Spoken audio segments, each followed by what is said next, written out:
One of the theories discussed in this unit is the critical theory of organizational communication.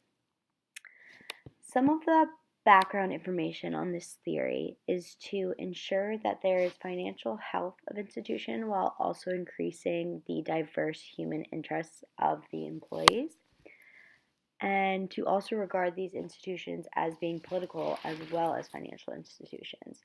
And it shows how communication practices and decision making differ between these institutions and corporations. There are four approaches to the decision making aspect of this theory.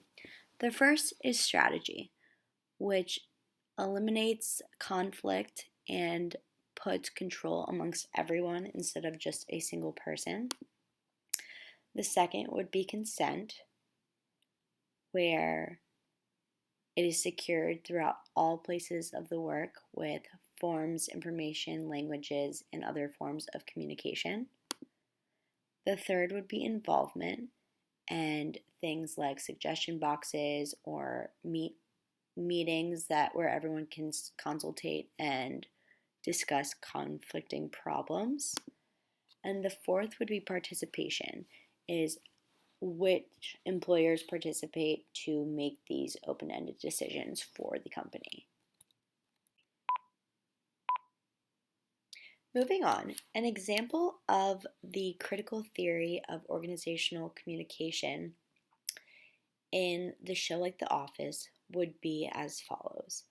So let's say that Michael is working on a big project for the company and has to choose a first right-hand assistant. And Jim and Dwight are fighting over the position, which causes a lot of conflict in the workroom and creates tension and drama between the workplace amongst people that are not even involved. So what would be the solution? So first, you would use the first approach, which is strategy. And Michael would take some options and talk to maybe some of his colleagues to think over a plan to get to decide who should be his first-hand assistant.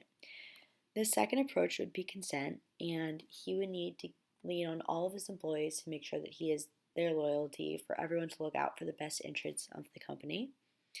The third would be involvement, and to maybe use both Dwight and Jim's skills to help him rather than one or the other, or also maybe use suggestion boxes from the rest of his employees.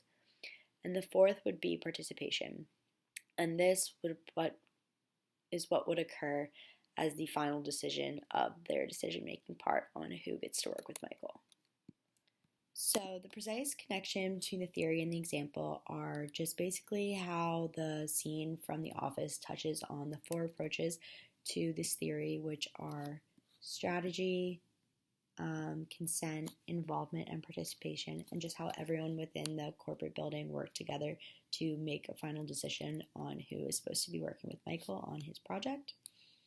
In conclusion, I do think this example makes it easier to understand the critical theory of organizational communication because it touches base on a popular television show where they do involve a corporation and often do have conflict. So the four approaches to this theory for decision making really kind of breaks it down while using some main characters from the show The Office. Thank you.